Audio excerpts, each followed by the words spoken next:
Cass, it's great. Thank you. Let's turn that up in the studio. You can hear it through the...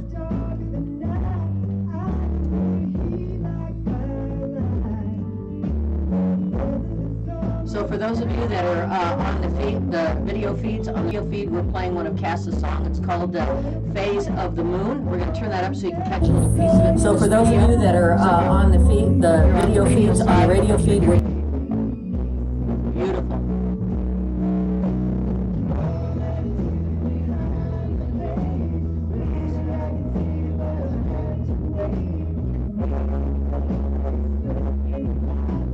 I might have found a new favorite song.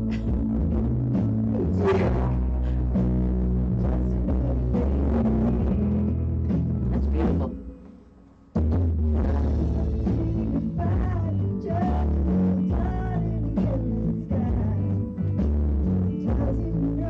So for those in the live feed, like I said, Cass Clayton behind me on the screen. If you want to catch a really clearer, better show, you should hop off my Facebook feed and go onto the station, which is kuhsdenver.com, and you can get the straight feed, which will probably be a little bit better.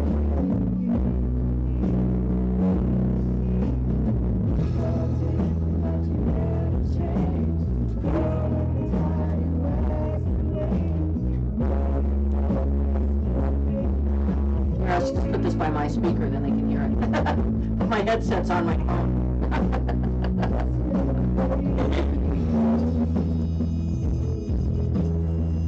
Throw us off Facebook, will they? No. Okay.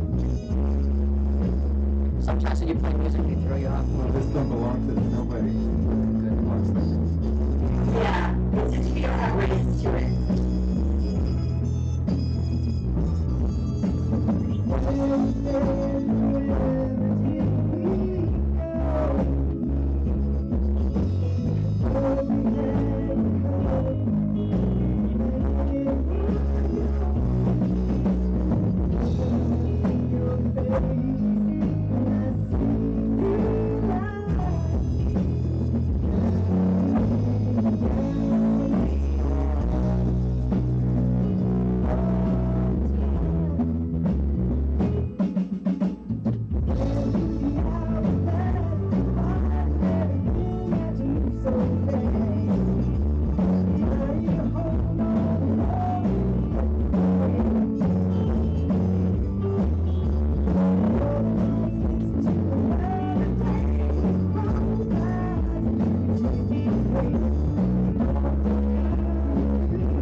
Okay, that's great. Is my mic up, Henry? Not yet here. Okay. Got it? All right, this is Ron Deshay on kuhsdenver.com, and usually I say this is a public service announcement from this radio station. Idiots are now assisting with the broadcast. But since I have a guest, it's not too nice to say, so... She's definitely not an idiot. She's a great artist. So my guest today is the incomparable, the wonderful, the beautiful vocalist, singer, and nice person all around Denver. You're not really a native, but she lives here in Colorado, Cass Clayton. Hi, Cass. Welcome to the show. Thank you, Rhonda. Thanks. I'm so glad to be here. Well, we are thrilled to have you. And I have to say that song is so beautiful, Phase of the Moon. And I know that was on your last album, correct? Or was that on an album? It was two albums ago. They were so close together. Like we've been like album a few months. It's just moved really quickly. So they were almost like Irish twins. Oh yeah, there you go. Well, that song is absolutely beautiful. I said it might be my new favorite song. You know, I had listened to it once before, but it was in the car and you're busy, you know. And so hearing it here, just sitting here listening, absolutely beautiful. I would like for you to share a little bit about your journey because you were a singer. You come from a musical family, I understand. Your father sang as well. And I'd like you to kind of share your journey to becoming, I mean, now you have albums that are on the top, number one, charting towards number one on the rhythm and blues charts, and you have all kinds of things going on for you. But I know that journey wasn't a straight journey, as no one's ever is, right? We're on a crooked road. Oh. Isn't that, it was such an odd road, really. I mean, my dad was really into music. He played guitar, he didn't sing, but it was not professional. But he was really good, and he was obsessed with music, so he was just playing music all the time.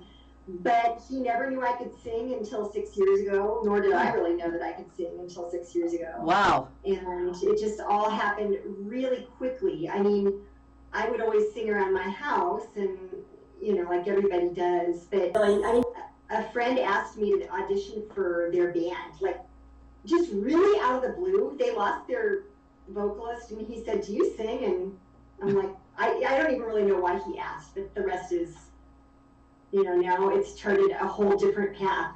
It was just meant to be. But I can't believe that voice you have. It's so beautiful and different. I mean, I think there's a lot of people with beautiful voices, but there's not a lot of people with a unique kind of, I don't know if you want to call it a tone or a flavor, but your voice has a very unique sound to it. And I think that helps you stand out, if you want to know the truth. Thank you. Yeah. That's a huge compliment, because that is, it is, everybody has, it's kind of like a fingerprint of voices, and you hope that it resonates differently with people. And one of the things that when I first started singing, since this is all really, it doesn't feel new anymore. We're 3 albums down the road now and working on a 4th one, but it's gone so quickly that I had to learn really rapidly it went from copying cover songs the first few months to, maybe that was the first year, I'd say, was, learning cover tunes, copying blues and soul singers who I liked, but I didn't really want to sing their song necessarily forever. And I did feel like I had the advantage of going into something like this when you're older is that I had a history. Yeah. Yeah. It's easier to sing the blues when you're not 12. The only blues you can then is the only blues you can sing then is you can't find your Barbie doll. But that always used to crack me up. You'd see these young kids singing, and they'd have a great voice, but it's like it's missing something. It's missing that human element that we all have. And I think blues, I'm a big blues fan. I think blues definitely takes it, well, it's emotion, first of all. And yes, it's raw emotion, and it's raw music, if it's done right. I mean, it very much is. And in addition to that, it takes, you can feel the pain, and you can feel the soul, and you can feel the joy. And if you can't express that because you haven't lived it, it's hard to be a blues singer. I agree. I think that's really true, and it was one of the reasons I stopped singing other people's blues songs, because a lot of those songs were written during an era and by, African Americans who were enslaved, and that is not my story, obviously, and I didn't want to steal anybody else's story about their losses and the pain that they were coming from. We all have our own losses and our own joys to sing about, and I immediately knew I needed to figure out the writing. And then I just started writing songs over and over and over again that never really made the cut. And I think the first song that made the cut, I knew it right away. I'm like, okay, now that's a song. But you have to write 1,000 bad songs, or at least 100 bad songs. I did. I had to write some really horrible stuff that was just, a song that is simple on the outside isn't simple from the inside. It's a skill set. Yeah, that's absolutely true, because it's just the way it's put together and all the integral workings of music. It's not just you open your mouth and you just sing and it's okay. There's so much more to it. Tell me about Phases of the Moon, since it's my new favorite song. So love that you love that song, because that song was it's first of all the hardest song I've ever written, because what I needed to say, it was so emotional for me. And I was writing with Taylor Scott. He's the producer and co-writer on the last 2 albums, and he finally just said, "What are you trying to say with this song?" And I told him this story, which is that so before I met my husband, who I've been married now for 16 years, but before that I dated somebody for quite a few years who ended up getting a very rare form of bile duct cancer that turned into pancreatic cancer, and he didn't make it. And so that song was about, you know, if you're with somebody long enough and you're lucky enough to go through a lot of phases of the moon, you know, you start to appreciate that you aren't going to get to keep them forever. As we get older, we know we don't get to keep everything forever, and everybody is here for or with somebody until that cycle is over, and we don't know when that cycle ends. And so it was, you know, the bridge of that song is, when we said forever, did we know that what we had would come and it would go. I look up in your face and I see new lines counting down the time. And I knew when we were running out of time, you know. Yeah. But we also, like, I appreciate things more now. I think going through something like that, you know that you better appreciate everybody, every beautiful face on this earth you see, because you're not going to be here for long. We're not going to be here for long. That's great. And that story is, I mean, that song is sad, but it's also, I think, in a way, hopeful. I think it does it does both. You know, when I was listening to it, I thought you could hear the sorrow, but you could also feel the hope. And so, yes, I'm so glad you said that, because I also feel like one of the things that I love, some of my favorite musicians, one of the things that they employ as a technique is having a sad story with hope, but also putting it over an upbeat. Yeah, you could feel it. So that it feels like, it doesn't feel so heavy. Yeah. But you still get what you need out of it. Isn't it funny how just the beat of the music and the general tone of the music can change the whole mood? You could sing one song one way, and it sounds very oppressive. And a good example of that is the Eurythmics song. What's the one that's "Sweet Dreams Are Made of These"? Oh, I love it so much. I love when you listen to them sing that, it sounds one way. Yeah. But I have heard Marilyn Manson sing that song, and it's like death. It's the same song. Cool. It's the same words, and one is kind of fun in this way, and the other one is very oppressive.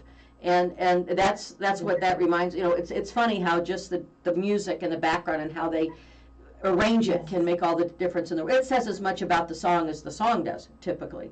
You know, the words. No doubt about it, and that's where I'm so grateful to work with Taylor Scott, because he composes things with just incredible grace. You know, like he'll find the right, he'll be like, what about this? And if it's not quite right, we just keep going through it, and he can find, you know, 20 sounds until he hits the right one that hits the emotional chord. So, you know, it's one thing to write the lyrics, but it's another thing to be so lucky is to work with somebody who can translate. He's very talented.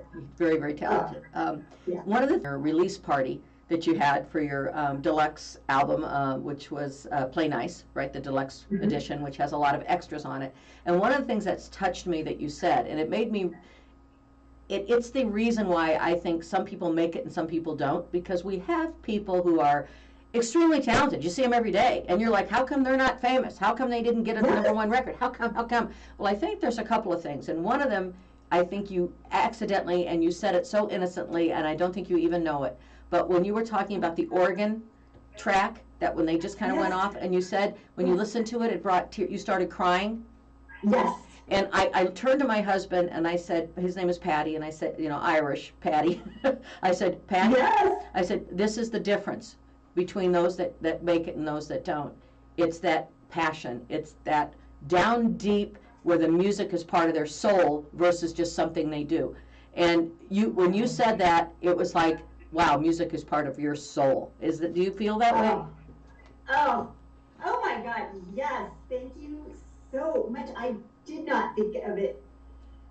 You're right. When I was saying that, it was really just because I wanted that track on the original album, because it just, I don't know why it went through me that way, but I guess, you know, I came from a very, you know, German-Russian background, and they're hard workers and not super expressive.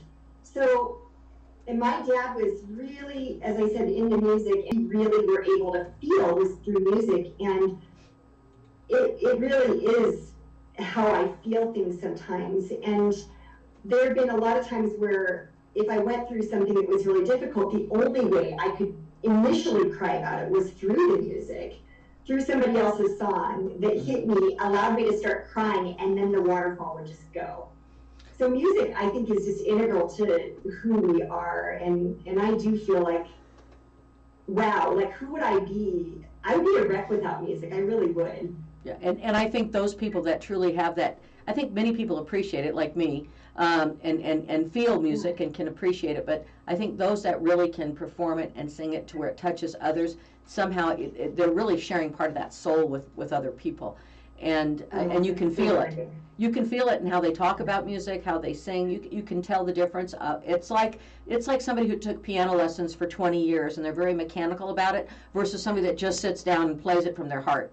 And there's a difference, and you can hear that not only in the instruments, but you can hear it in people's voice and how they translate their love of music and share it with others. And that's what, when you said that one thing, I just looked at my husband and I said, oh, it's in her soul. That's it. It's just in her soul. I feel so lucky that I found it so late in life, because I could have gone through this whole life and never gotten to do what I love.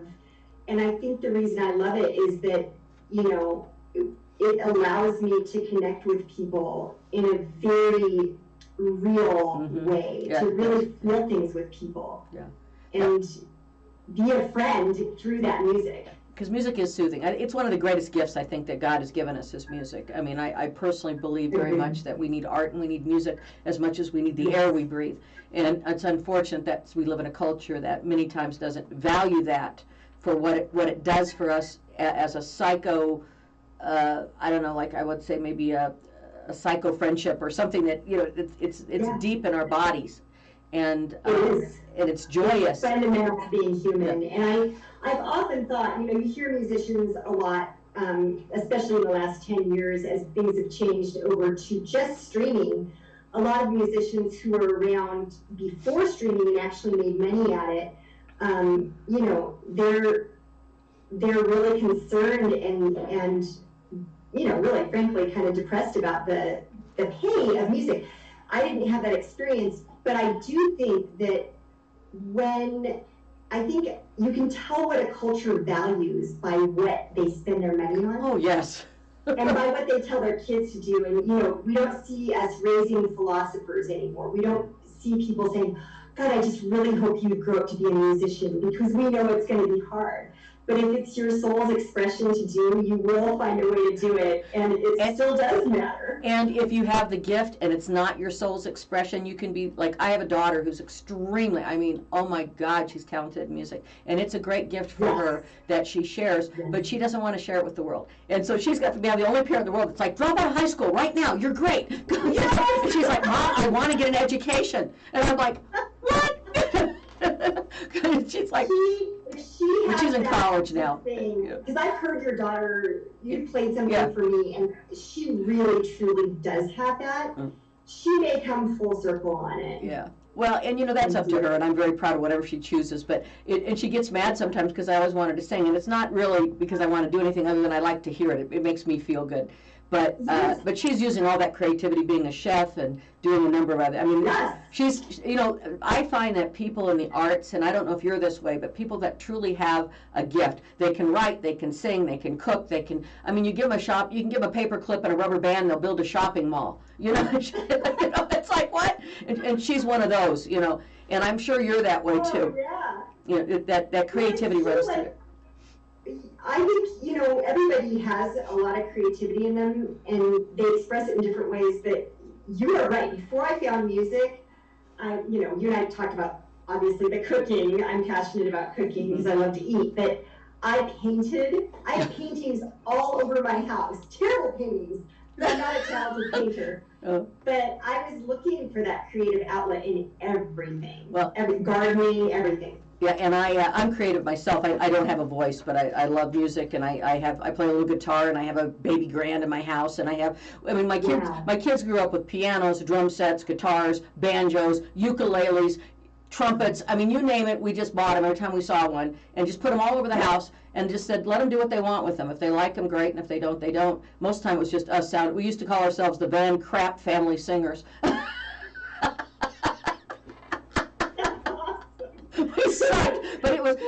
have a great appreciation for it, and there's nothing that soothes me better when I'm stressed than to sit down at the piano and just play. And I'm not really good at it or anything, but I mean, it's just, I just play, and It's just a joy. yeah, it really is. Everything that makes us human is, dancing, music, art.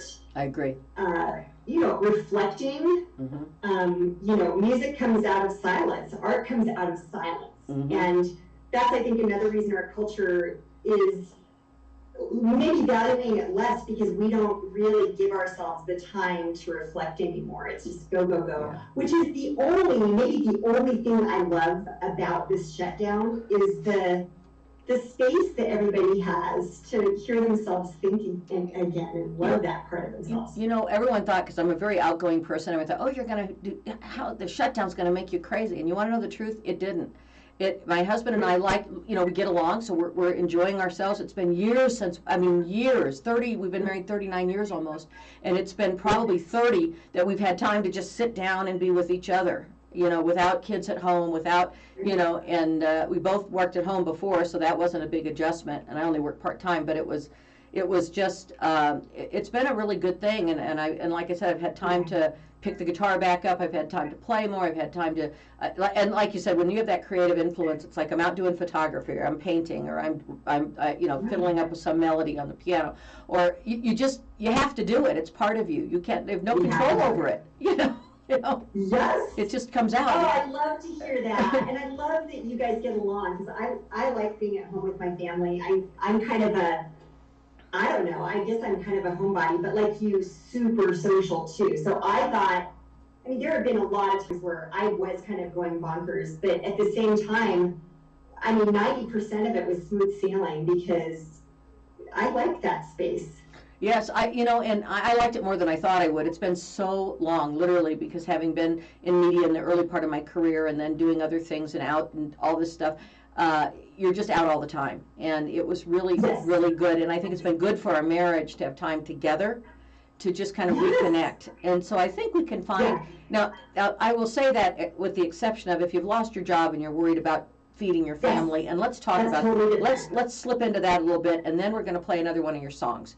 But let's slip into that first. So if you've lost your job or you can't work, you're a musician, because we know musicians and entertainers and people that work in the local theaters and even Broadway, they just can't perform anymore. So they can't earn. So if you've lost your job and you're struggling to feed your family or yourself or have a roof over your head, then this, what we're talking about is a privilege. We have the privilege of being able to enjoy our family at home during this. Some people don't have that. So let's talk about the food bank for musicians and what you're working on to help support the musical and the artist community here in the Denver area. Yeah, so we started hearing a few months ago that, musicians are it's been like 9 months, almost 10 months without any work at all. And so we knew that musicians had to be struggling pretty hard. They had, a check come through, maybe a little unemployment, but not a lot of money that can support a family or even an individual. So Dazzle downtown it's a 23-year-old jazz club, one of the top clubs in the United States actually. And Donald at Dazzle decided they needed to do something about it, and so they started a food bank. And this is brand new, because we were just starting to hear about musicians not having even enough food on the table. So on Saturday, we are going to be taking food most of the day, donations to add to that food bank. And then on Sundays, musicians can come by and shop. Oh, that's great. Basically just anybody who's a musician can come by and shop at Dazzle, fill their pantry a little bit. That's great. Eventually, this will be a live music jam. So the event is called Bread and Jam. So it's going to be some food and a free meal for musicians and us hanging out playing music together. So if people want to donate food, do they just bring it by Dazzle, or what do they do? How do they donate it? Or money? Yes, or actually, if you go to the dazzledenver.com, they have a page on there called Bread and Jam with every way you can donate. You can donate grocery cards, food. Okay. There's a place to make a donation if that's easier.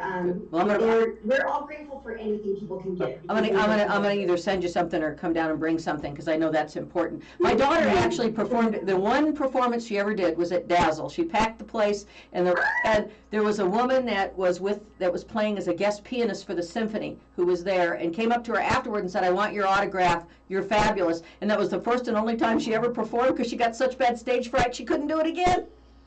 I was like, if she ever changes her mind, I had terrible stage fright. There are tricks. Yeah, I know. Oh God, but it was so cute. She was like 16. What an amazing thing to have your one show at Dazzle. I know. Think about it. One of the top clubs in the country, and do it good and do it justice. I mean, yes, and do it right. Yeah. Absolutely. So yeah, we were proud of her, but we're proud of her no matter what. She doesn't have to. You know, like I said, totally. Like, it's got to be what you want to do. Can't be what mom wants you to do or dad. It's got to be you. No, and, you know. It's got to be from your soul. Yeah. But we appreciated having that one moment of bragging. So. I mean, honestly, if I was doing what my family wanted me to do, I'd probably be doing something very logical, like being an accountant or something. Because in the Midwest, and you'd lose your soul, and that's exactly what, you know, when you look at those kids that you look at Lindsay Lohan's of the world, and some of these kids that were pushed into that, you know, they were because how they reacted to it, they ended up being a mess. You know, and the last thing you want to do, parents, if you've got a talented child, and I'll tell you this, is you want to give them every opportunity, and you want to be anxious, and you want to give them a little nudge, but there comes a day when it's their life, and you got to know when to say it's theirs. You know, it's true. It's true, and that goes the other way too. I mean, you know, people want to discourage people from being a musician or being an artist. You know what? Let them do it. They'll find a way. You know.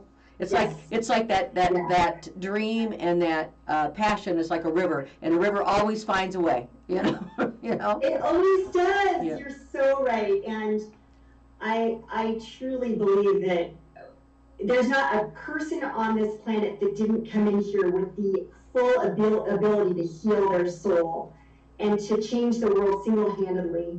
I mean, we change the world through our consciousness together, but we also, every single person, regardless of disability or perception, can change that perception. And I think the more you do what you're passionate about, regardless of what it is, the more likely you are to move the world in a beautiful direction that feels like love. Oh yeah, absolutely. I agree with you 100%. I want to play one of your songs. So which one would you like us to play? I think we have got. Let's see. Is this her songs right here? Mm-hmm. You don't happen to have Play Nice, do you? Let's do one of these. How about Let's Not Be Friends? Speaking, we end up with love, and then we'll do a song that says Let's Not Be Friends. Would you tell us about that? And we're going to roll into that after you tell us. Yeah, well, I mean, what makes me laugh about that song is that it sounds like a teenager song, like, let's not be friends. But it's not that. It's really about, you know, being in love with somebody who's your best friend and deciding not to be friends anymore and taking it to the next level. And I love that concept because I think that in a perfect world, we are married to our best friend, or, you know, we're with our best friend. Okay, well, let's play this. Let's Not Be Friends, Cass Clayton Band. And it's coming right up here on KUHSdenver.com. Let's not be friends, 'cause I can't be hurt anymore.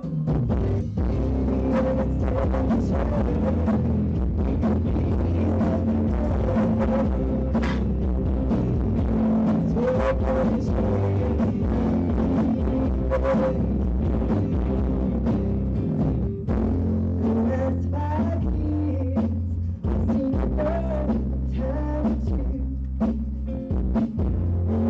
Try to be there, but I'm telling you what to do.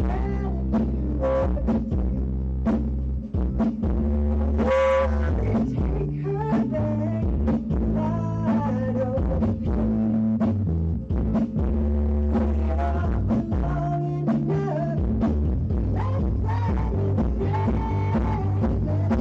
Let's not be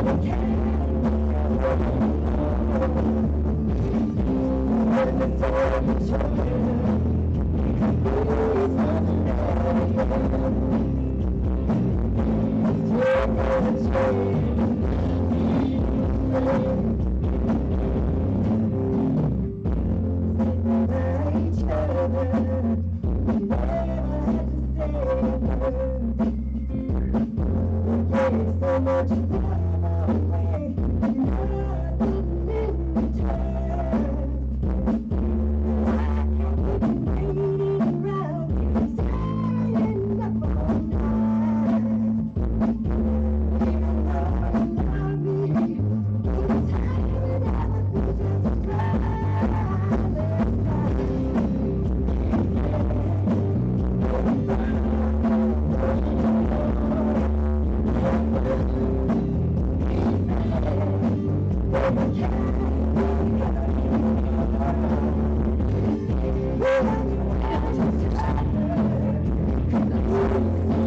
That is great. That's great. Thank you. You know what I noticed? I like the bridge. The bridge was really smooth. It kind of just slipped into it. Thank You know? you. Thank you. That's we have this joke in the band because you know, the Taylor and I do all the writing together, and you know, go to the studio, create the song, and then eventually bring it to the band and they learn it. And our band has this kind of joke. It's got a swear word in it, but I'm not going to swear on here. But, Why not? I do. No, I'm just when kidding. we start playing those like really complicated, you know, it is called the WTF show. That's after right. all. Yeah. No, don't. So they'll be like learning the song, and it's always got this a bridge that's beautiful but not intuitive necessarily instrumentally, and they'll always go, "Effing Taylor." Well, you could hear it. It was instrumental, and you could hear it just in your voice. You did a good job. It just kind of slid right in there. It was nice. It was Thank good. you. And the Thank refrain's you. good too. I mean, it's real catchy. The music piece of it. Thank Your you. music. That song off of the last album, that song did really, really well because we got that one kind of reached across audiences into the kind of people who probably would like pop music. Even. Yeah, it did. You could hear that. There was something underlying beat in there that kind of crossed over. You know. Yep, Yeah. definitely has that That's crossover. cool. thing. Well, we're not playing some of the stuff from your, let's talk a little bit about how people can get your music, because that deluxe album that was just released, which was a re-release but with more tracks and more background stuff of your Play Nice, correct? Is that right? Yes, And then you've exactly. got some new stuff coming up. So let's kind of talk about how they can find your music, because, and really, I'm going to tell folks, honestly, it's worth it. What is it, 99 cents or something, $1.90? It's worth it to buy some of these songs. They're phenomenal. And you're going to get thousands of dollars worth of enjoyment, which is what it costs to make a song for $1.99. You know, it's a good deal. Thank you. So tell them how you can I get it. appreciate that. I mean, we really And beat in there that kind of enjoyed the crossed creative over. process. Yeah. The new deluxe Yeah. album has 23 tracks on it. Wow. So we went and we kind of found the gems. It's got the 12 original tracks from the original album, but it's got acoustic versions and pieces of interviews and extended versions.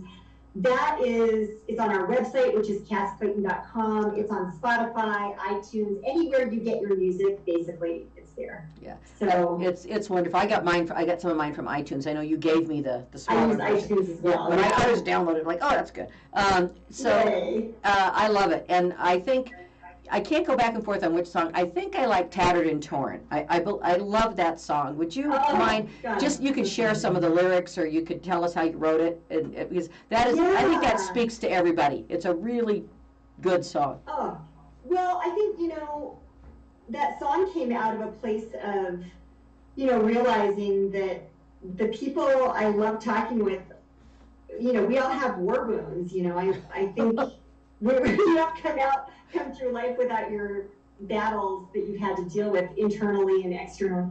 So tattered and torn, the chorus is tattered and torn, all your edges are worn, but I love your story just like you, tattered and torn. And It's a great line. Thank you. It's just this love I have for people's stories and how inspiring people are once they've made it through to the other side. I think people are more compassionate when they've dealt with some tough stuff. Yeah, I agree. I think that the harder the walk in life, now I could do one of two things, and I see this all the time in life, and I've seen it with people that I know and love. Either it opens their hearts because they understand wounded, or it closes them completely.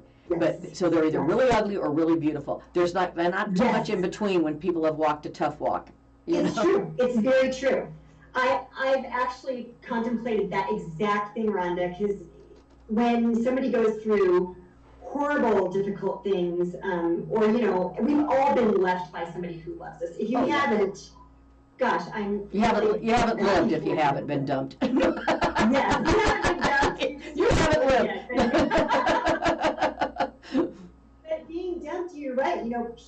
I know people who never get over that, and they never love anybody with the same openness again. But it's really not the point. Nothing is forever. Nothing. We don't get to hold on tight. And the whole point is love. You've got to get back to the love. The whole point. It actually, you're 100% right. I saw something the other day that I thought was really incredible, and I'm going to misquote it because I'm not reading it. And it was something. Sometimes you get good stuff on Facebook. Most of the time you just get dumb stuff. But this was about the fact that I think it was Peter when he was preaching that they say our Father. We don't say my Father, and we say. And that he refers to our Lord something like 67 times and only says my Lord once.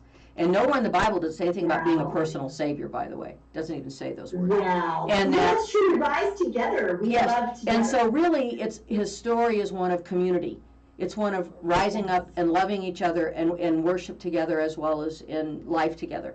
And that we've missed the boat somehow, that we forget that really whatever God you believe in, or even if you don't, that the reality is that we're one and we're connected, and it's our world, it's our life, it's not my world, it's not my life. And when we forget that, we see things that we've just been witnessing for the last 4 years in our country. But we also see that's where the pain comes from, is when we forget it's not about me, because when you hurt people, you're doing it sometimes to satisfy their own need, whether that's a sick need or a healthy one. We're forgetting that it's not mine. It's our. Yeah. And there is no other. That's the other thing that I think, all of the great religions taught this oneness, this unity. And the song that's coming out on Friday, Make Believing, is about exactly what you're saying. It's just this, we are make-believing this. So when we see something that we perceive as out there, like this political scene, this is a reflection of our group consciousness. Yes, it is. Our separation from each other, and our belief that this person from another party is not like me. Mm-hmm. You have the wrong belief. You're bad, right? This is not the way we're meant to be. We're supposed to love. It's easy to love people who are just like you. That's a no-brainer. We need to love people who fundamentally hold beliefs that are different than ours. Yeah, and I think we do have to love them. You don't have to like them, but you have to love them. Exactly. We can still be discerning. Like, we're not going to hang out with somebody who doesn't have our Value same structure, vibe, you know. But it's actually easier to love people than people think, you know, it's very easy. It's much easier to love than hate. Hate takes a lot of work. Yes, it's tiring. It's really tiring. Hey, I want to play that song, and if Henry can find it, I sent it to you in an email today. Do you have it, the new one? There it is. Let's play that song. Since we're on this subject, let's play it now, and then we'll come back for about 10 minutes afterwards. So let's just turn that up. Now, folks, this is a brand new song. It's going to be released this Friday, so you can start downloading it from iTunes and Spotify, or go to Cass's website, Cass Clayton. Is it CassClaytonBand.com? CassClayton.com. CassClayton.com. Here it is. Make believe.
had to listen to it through the headphones.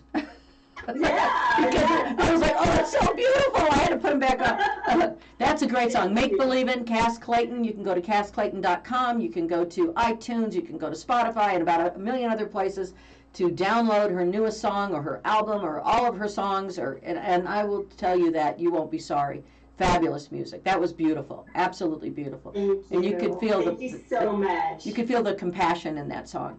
That was. Thank you. Thank you. So you're excited. That's really where that came from. It was just this idea that, you know, we really, it's more important than ever that we understand that unity doesn't just happen. We have to do it. We have to do this. We have to do it ourselves. Yeah, we have to make it happen. But, you know, everybody has to want to do it. That's yeah, that's right. Come on. At least most of us do. It's got to get over the 50% line because, you know, like, I know you have friends who are completely on the opposite end of your belief I do, system. and I still like them. We're still there. Yeah, I still. I've had to. Unfortunately, with Facebook, sometimes you have to kind of cut people out because they say things that are too mean, or you're fearful for the people, not necessarily them, but for the other people they might attract. You know, so like I won't be friends with anybody who's on Parler. Because Parler is promoting hate, and Parler is promoting shooting people. It's full-on civil war. Let's shoot the people in the streets that are Democrats. And so it's not that I think my Republican friends who are on Parler would do that, but I think that someone unwittingly, someone that is also on Parler could friend them, and then they might friend them on Facebook, and then and then you have somebody that's a nut job you don't want spying on your life. So for that reason, I've had to block some people. I mean, people tend to find other people who are extreme if they're extreme. So I agree. Any site like that, anything that's far spectrum on either end. Yeah, I don't want to be part of it either way. Crazy.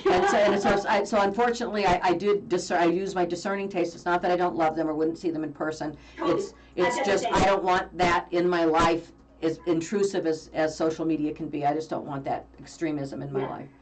And so, but it doesn't mean you don't love them. And they could call me tomorrow and I'd do anything in the world for them. But you can't. It's very true. I don't want to give them a platform, and I don't want to give them. Yeah. And I don't want, in case somebody kooky, I don't want them coming after me. If you stand for peace, you stand for peace. Yeah. And that's not peaceful. No, it isn't. It's hard. It's like, okay. But anyway, I am just so excited to have you on the show. Let's see, we've got just a few more minutes. So what's next for you? I know you're releasing this song. Is there a whole album that's going with this? What's next for Cass Clayton? So because we are not doing live shows, we've just been in the studio doing one song at a time. So we're going to continue releasing singles for. What happened? We lost her. Uh-oh. What happened? Mm-hmm. Okay, we've lost Cass, it looks like. We're going to try to... Is your computer out of juice, maybe? Should be. We think we've... This got unplugged here. Yes, it got unplugged. How'd that happen, I wonder? I'm moving it. Oh, okay. Let's see. All right, let's see if we can get her back on. We're going to try to get Cass back on in just a second here. We lost her. Oh, when we moved it, it must have unplugged it, so it used the battery. Okay, that explains it. Well, we have a little tech issue, but we're going to just keep going right here. We're on camera. We've got all kinds of things going on. Cass is going to be right back with us to finish that story about what she was talking about there and what's next for Cass Clayton. Isn't this wonderful? Her music is just phenomenal. We played several of her songs today. In case you were wondering what they were, we played Phase of the Moon. We played Let's Not Be Friends, and we played her new release, Make Believing. And that's available on CassClayton.com or iTunes or a number of other places where you can download music. And her album, Play Nice, which was released earlier this year, was trending to #1, and I think it actually made #1 in the R&B charts for albums. And it's going to finish up there in 2020 in the top 10 for sure. So great story for her. Great things happening. Great things happening. So we're just going to try to grab Cass back here. We're going to be just about out of time, but we'll get her back in time to finish that story and say goodbye in just a minute. So we're doing that. And speaking of that, today is a beautiful day in Colorado. Hope it's beautiful where you are. We're getting a little bit of snow, but we like snow here in Colorado because we can go skiing. Ski season starting. And hopefully you guys are enjoying the last bits of fall and the beginnings of winter as we get in there. My husband and my family is upset because they don't like it getting dark at 4:30. But that soon will pass, right? It'll soon pass. So we're just logging the computer back on it. When we turned the angle, it unplugged it, and so that's what happened. It got unplugged, and now we have to find Cass again. If not, we'll continue without her. But I think we can get her back. So here, if you're listening, Cass, it's coming up. It's almost here. We're just having a little bit of. Once in a while, we have a technical thing. Usually, it's because I did something stupid, like turn the computer. Henry's laughing. He's like, yes, it's true. Lord. We'll get that back up in just a second. There we go. Start. Let's see if we can find her again. Cass! We hung up on her. That was it. Are we getting it here? Start video. There's me. Oh, there's double me. Look at this. This is great. Cass, we're back up if you can hear us. Otherwise, we'll give you a little shout out here. It's got two of me. One's purple and one. How lucky can you be? No. Looks like I can kiss myself. What? This is dumb looking. It's that's like, funny. Kiss yourself. Look at the background. It's like I'm the whole entire Rockette dancers. I can do the Macy's Day Parade myself. There it is. It's so Looks weird. like she's not coming back. It's probably not. We lost her. Well, Cass was going to tell us what's coming up next. We'll have to have her call in and tell us that at another time. But I know she's got a new album being released. This is the first song. It's out on Friday. We were thrilled and grateful to have her on the show today. She's got a busy schedule, so it's not quite as busy now that she's home, but they're still working in the studio, so we really appreciate it. And I don't know what happened to Cass, so we'll it knocked it out. we just knocked her right out. We kicked her out the door. It was like, that's it, you're done, goodbye. Hold on. There, we found her. Okay, Cass, sorry, when I turned the computer, it unplugged it. That was it. So we get her back. Great. Let me just make sure I'm on here. Well, we can hear you. So there, now, just in time. That song sucked. That's why we just took you off. No, I'm just kidding. Well, now I can't hear, but. Oh, can you hear us now? Are you okay? Can you hear? No? Turn your audio on. Turn your audio on and see what's going on. Can you hear us yet? No? Okay, so we're going to listen to you. Sorry, I don't have any. It's okay. Talk about the song. Thank you. You're welcome. Thank you for being with us today. Now we can chat. We can chat. Here, we'll type this. Tell her to talk about what's next. Talk about what's next. This is